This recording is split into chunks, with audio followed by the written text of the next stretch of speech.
Doctor Aditi Sethia या प्रथितयश homeopathic doctor आहेत. त्यांनी धोंडू मामा साठे होमिओपॅथिक मेडिकल कॉलेजमधून BHMS ही पदवी संपादन केली आहे. डॉक्टर अदिती या आपल्याला आज होमिओपॅथी या क्षेत्रातील कारकिर्दीच्या संधींबद्दल माहिती देणार आहेत. चला डॉक्टर अदिती यांच्याशी संवाद साधूया. गेल्या 10 वर्षात हे आपण समजू शकतो की प्रॅक्टिस सोडून किंवा होमिओपॅथी केल्यानंतर आणखी 2-3 ॲव्हेन्यूज जे आहे, नाहीतर 2-3 प्लॅटफॉर्मवरती आपण कामं करू शकतो. फॉर एक्झाम्पल रिसर्चमध्ये बराचसा स्कोप वाढला आहे आणि हॉस्पिटल ॲडमिनिस्ट्रेशनमध्ये डिग्री घेऊन आधी कामं होती, पण त्याला आता डिग्रीची जोड आहे आणि डिप्लोमाची पण जोड आहे. डिप्लोमा इन हॉस्पिटल ॲडमिनिस्ट्रेशन बऱ्याचशा कॉलेजेसनी ही डिग्री होमिओपॅथी डॉक्टरांसाठी ओपन केली आहे. त्यानंतर इन्शुरन्स आणि पॉलिसीजच्या ज्या कंपनी आहेत त्यात पण डॉक्टर म्हणून जे काय रोल आहे होमिओपॅथिक डॉक्टरचा, तेही आपण तिथेही कामं करू शकतो. आणि हे सगळे जे बदल आहेत ते गेल्या 10 वर्षात खूप वेगाने होत आहेत आणि त्यासाठी म्हणजे होमिओपॅथी डॉक्टर आणि होमिओपॅथीसाठी ही चांगली गोष्ट आहे. सो 12वी झाल्यानंतर जेव्हा तुम्ही होमिओपॅथी हे ऑप्ट करता, नाही तर जर तुम्हाला होमिओपॅथी या विषयात जर अजून अभ्यास करायचा असेल, BHMSची डिग्री घ्यायची असेल, तर ह्या क्षेत्रात असं म्हणजे रोज एक असा दिवस असतो की पेशंटबरोबर तुम्ही जेव्हा संवाद साधता, नाहीतर जेव्हा तुम्ही पेशंटचं आजार जे काय आहे ते म्हणजे समजून घेता, तर तेव्हा तुम्हाला वेगवेगळ्या अपॉर्च्युनिटीज समोर येतात की पेशंटला कसं बोलायचं.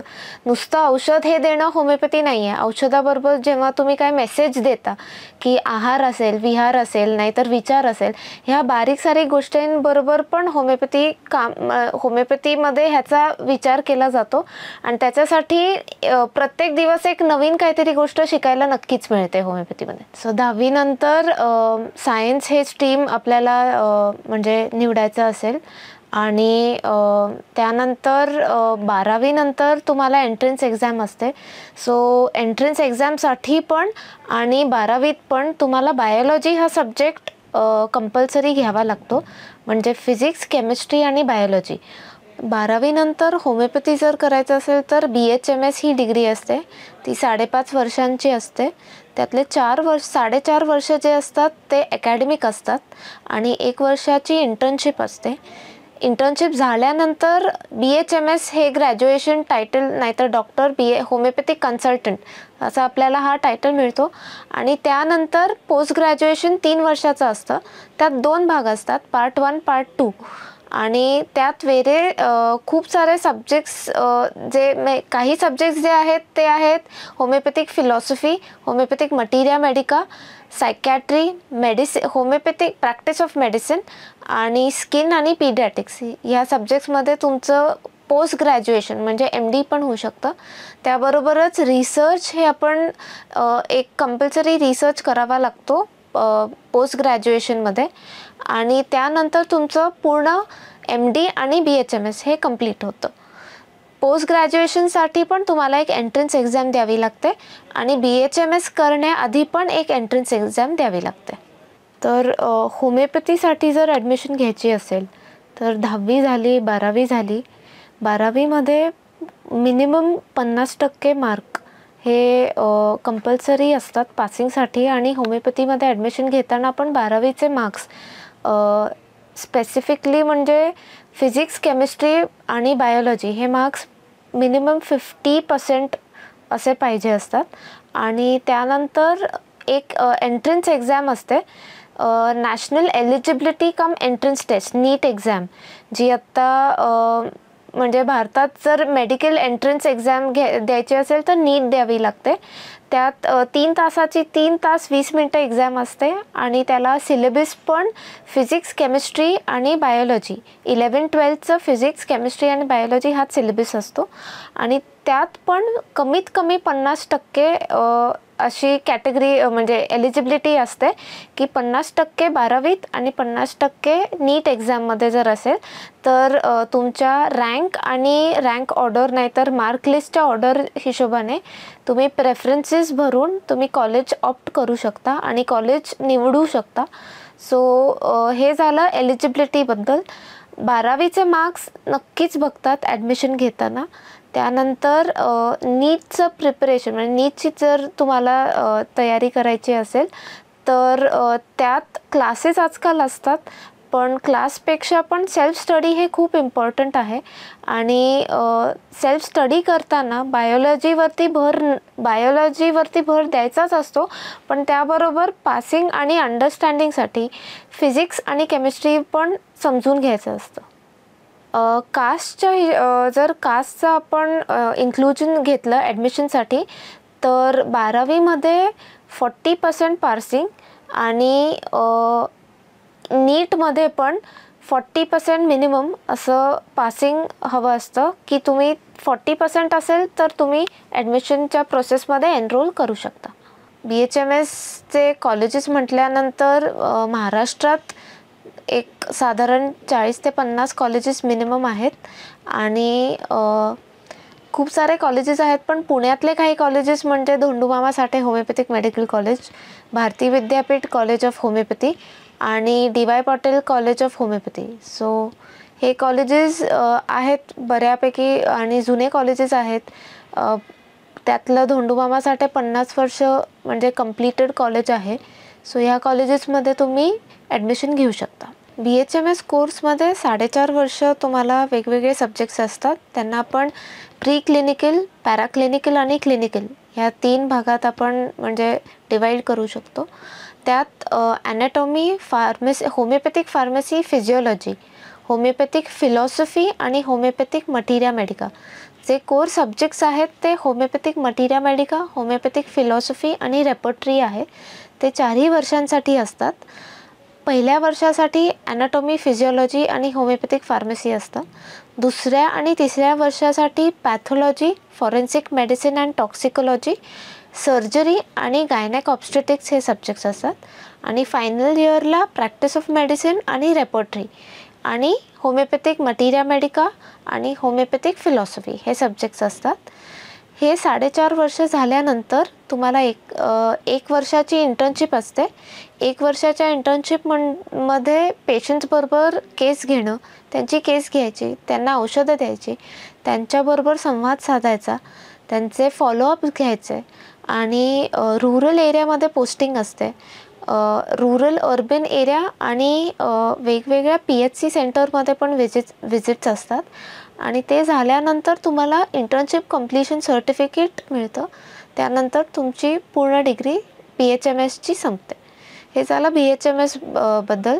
पोस्ट ग्रॅज्युएशनसाठी पण तुम्हाला 3 वर्ष असतात आणि त्यात पण पोस्ट ग्रॅज्युएशन करताना कंपल्सरी सब्जेक्ट हा रिसर्च मेथोडॉलॉजी आणि बायोस्टॅटिस्टिक्सचा असतो.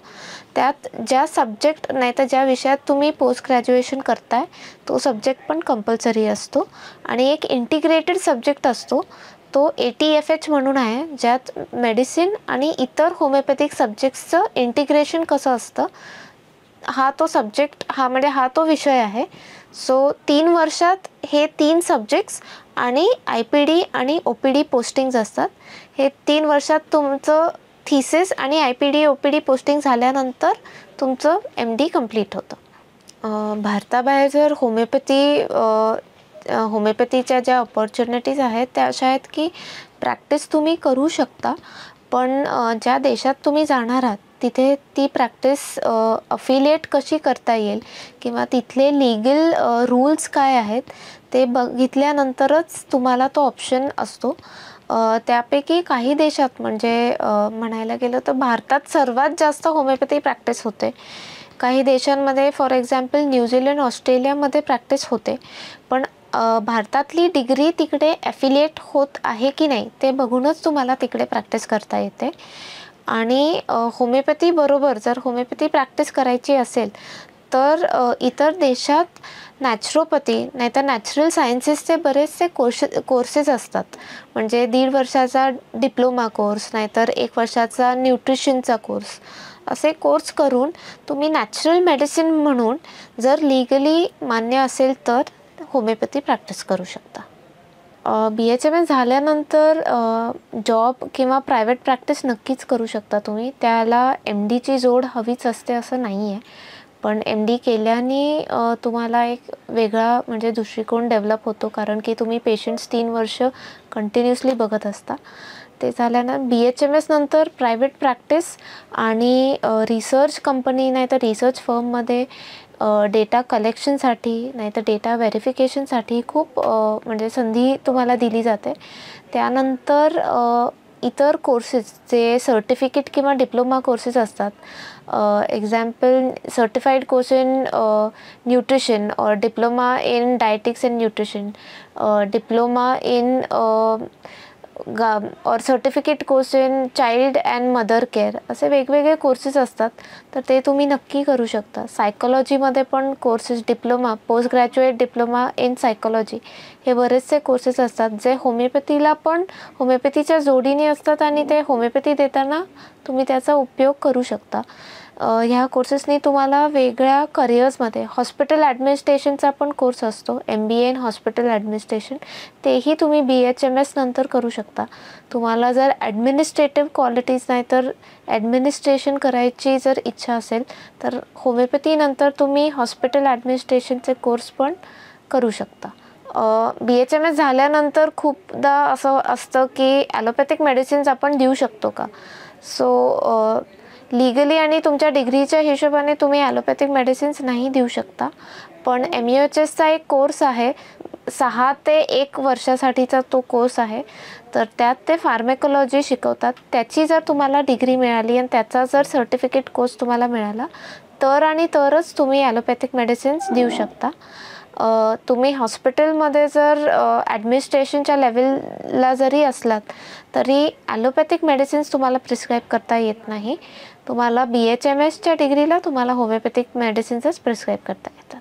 BHMS किंवा होमिओपॅथी करण्याचे फायदे काय, तर होमिओपॅथी केल्यानंतर तुम्हाला प्रत्येक दिवशी एक वेगळा चॅलेंज असतो की पेशंट बरोबर तुम्ही कसं बोलता, त्यांना कसं समजून घेता.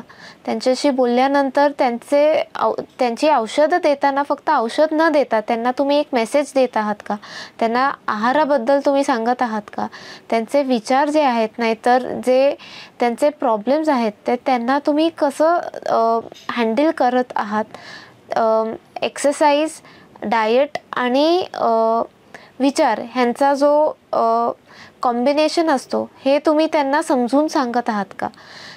इतर वेळी असं होतं की आजार आहे आणि औषध आपण देतो आणि तेवढ्यापुरतंच आपण थांबून जातो. पण होमिओपॅथीमध्ये तुम्हाला जो व्यक्ती आहे आणि जो आजारी आहे त्या व्यक्तीला कसं तुम्ही हँडल करता हा खूप मोठा ॲडव्हान्टेज तुम्हाला असतो.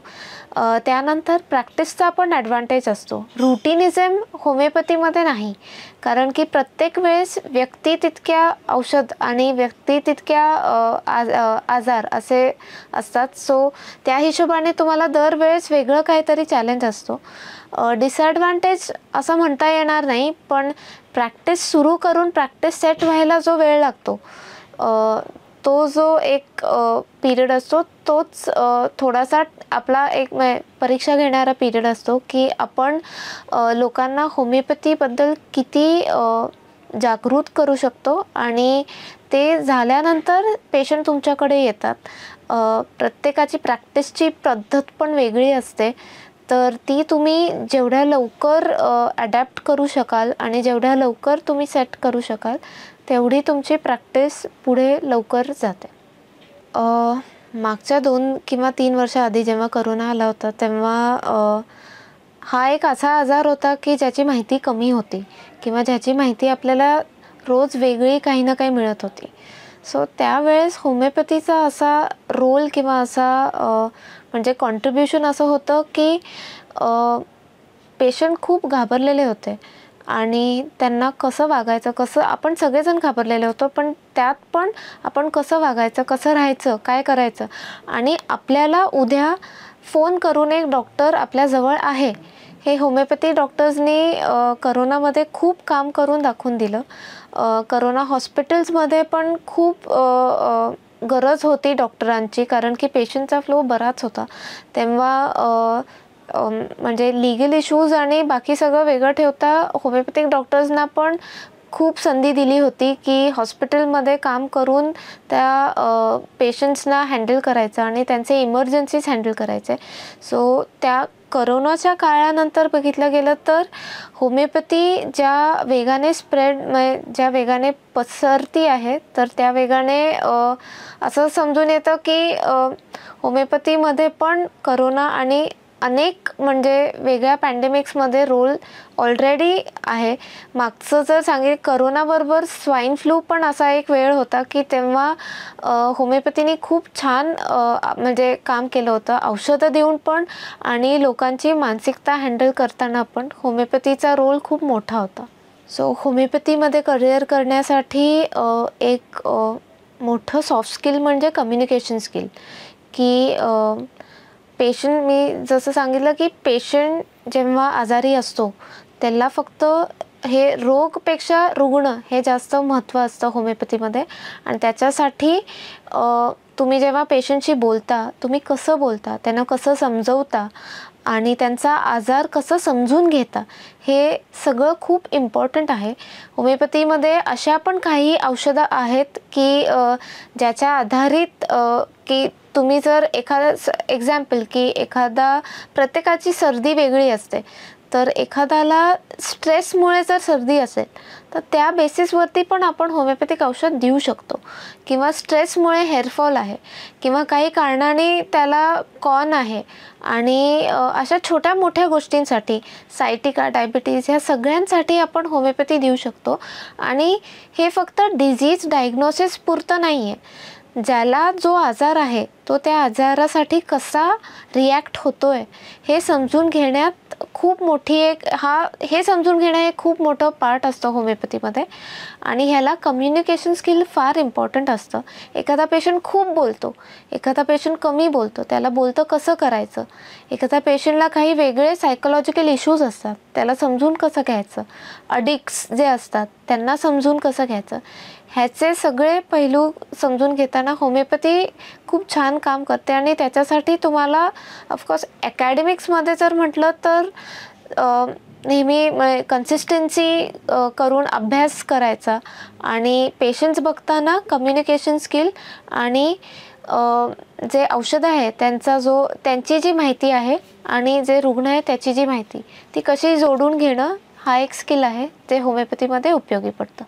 होमिओपॅथीमध्ये एक सब्जेक्ट आहे ज्यात रेपर्टरी नावाचा सब्जेक्ट आहे. तर आधी असं व्हायचं की ते पुस्तक घेऊन त्यात औषध शोधून त्याचे जे सिम्पटम्स नाही तर जे साईन्स आहेत जे पेशंटचे असतात ते मॅच करून औषध शोधावं लागायचं. आणि आत्ता कम्पॅरेटिव्हली नवीन सॉफ्टवेअर्स आलेत, नवीन टूल्स आलेत, पेशंट मॅनेजमेंटचे सॉफ्टवेअर्स असतात. तर हे जे सॉफ्टवेअर्स असतात, नाहीतर स्पेसिफिकली ह्या विषयासाठी जो सॉफ्टवेअर आहे, बरेचसेच सॉफ्टवेअर आहे, होमपॅथ आहे, मग कारा आहे. सो असे जे सॉफ्टवेअर्स आहेत त्याचा फार उपयोग होतो. आणि पेशंटची जी लक्षणं आहेत त्याच्या आधारित जे औषध शोधायचं आहे ते खूप सोपं होऊन जातं, खूप वेळ वाचतं आणि पेशंटला पण त्याचा ॲडव्हान्टेज असतो की खूप वेळ बाहेर थांबावं लागत नाही. बाकी टेक्नॉलॉजीज जे आहेत आणि जे इन्व्हेस्टिगेशन्स असतात, नाहीतर जे चाचणी आपण करतो, टेस्ट करतो, त्याचा पण उपयोग होमिओपॅथीमध्ये बराचसा होतो. कारण की एक 10 वर्षामागे CT स्कॅन नाहीतर MRI हे खूप वेगळं होतं आणि आत्ता त्याचा उपयोग फारसा होतो आहे. सो टेक्नॉलॉजीमुळे आणि इन्व्हेस्टिगेशनचे जे टेक्नॉलॉजी टूल्स आहेत त्याच्यामुळे फारसा खूप लवकर डिझीज डायग्नोसिस जे म्हणतो ते खूप लवकर होतं आहे आणि त्याचा उपयोग सगळे होमिओपॅथ्स पण नक्कीच करत आहेत. सो होमिओपॅथी या क्षेत्रात बऱ्याचशा म्हणजे अपॉर्च्युनिटीज आहेत आणि बऱ्याचशा संधी आहेत जे तुम्ही होमिओपॅथी करतानाच तुम्हाला समजेल की BHMS करतानाही आणि प्रॅक्टिस करतानाही वेगवेगळ्या गोष्टी तुम्हाला समजून येतात आणि वेगवेगळे पेशंट्स तुमच्याकडे येतात, वेगवेगळ्या पेशंटशी तुम्हाला बोलायची संधी मिळते. आणि असं बघायला गेलं तर होमिओपॅथी ही फास्टेस्ट ग्रोईंग सायन्स आहे आणि फास्टेस्ट डेव्हलपिंग सायन्स आहे. तर ह्याचा उपयोग तुम्ही नक्कीच करू शकता आणि तुम्हाला सगळ्यांना खूप खूप शुभेच्छा. तुम्ही नक्की होमिओपॅथीकडे या, होमिओपॅथी वापरून बघा आणि होमिओपॅथीला तुमच्या यशाची जोड पण द्या. मागील 10 वर्षांमधील बदल. संशोधन क्षेत्रातील संधी खूप वाढल्यात. संशोधन संस्था, विमा कंपनी, आहार आणि पोषणशास्त्र, मानसशास्त्र, रुग्णालय व्यवस्थापन इत्यादी नवीन क्षेत्र उपलब्ध झाली. शिक्षण.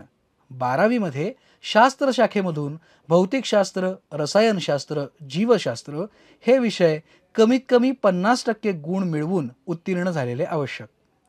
12वी नंतर NEET national eligibility cum entrance test ही प्रवेश परीक्षा आवश्यक. नीटची तयारी. प्रशिक्षण वर्ग उपलब्ध असतात. तसेच स्वयं अध्ययन हे अतिशय महत्त्वाचं असतं. पुण्यातील होमिओपॅथी महाविद्यालय, धोंडूमामा साठे homeopathic medical college, Bharati Vidyapeeth homeopathic medical college, doctor DY Patil homeopathic वैद्यकीय महाविद्यालय आणि संशोधन केंद्र. BHMS हा 5.5 वर्षांचा अभ्यासक्रम आहे. यातील 4.5 वर्ष ही शैक्षणिक अभ्यासक्रम म्हणजेच प्री क्लिनिकल, पॅराक्लिनिकल, क्लिनिकल विषयांसाठी, तर 1 वर्ष हे व्यावसायिक प्रशिक्षण म्हणजेच ग्रामीण किंवा शहरी भागातील प्रशिक्षणासाठी असतं. पदव्युत्तर शिक्षण हे 3 वर्षाचं असतं. पदव्युत्तर शिक्षणासाठी प्रवेश परीक्षा असते, ज्यामध्ये 50% गुण मिळणं आवश्यक आहे. प्रबंध, IPD, OPD हे अनिवार्य आहेत. पदव्युत्तर डिप्लोमा अभ्यासक्रमात आहार व पोषणशास्त्र, मानसशास्त्र, रुग्णालय प्रशासन, चाइल्ड अँड मदर केअर इत्यादी निरनिराळे अभ्यासक्रम उपलब्ध आहेत. कारकिर्दीच्या संधी. खाजगी व्यवसाय. संशोधन संस्थांमध्ये किंवा विमा कंपनीमध्ये माहिती संकलन, माहिती पडताळणी यासाठी अनेक संधी उपलब्ध. भारताबाहेरील संधी. न्यूझीलंड, ऑस्ट्रेलियामध्ये होमिओपॅथी उपचार पद्धती वापरली जाते. भारतातील पदवी बाहेरच्या देशांमधील संस्थांबरोबर संलग्न ॲफिलिएटेड असायला हवी. पदवी संलग्न नसल्यास त्या देशातील पदवी शिक्षण जसं की निसर्गोपचार, पोषणशास्त्र अशा विषयात घेता येतं. ॲलोपॅथी. MUHS चा अभ्यासक्रम पूर्ण केल्यास ॲलोपॅथीची औषधं देता येतात. कौशल्य. संभाषण कौशल्य आणि सातत्य ही कौशल्य गरजेची आहेत.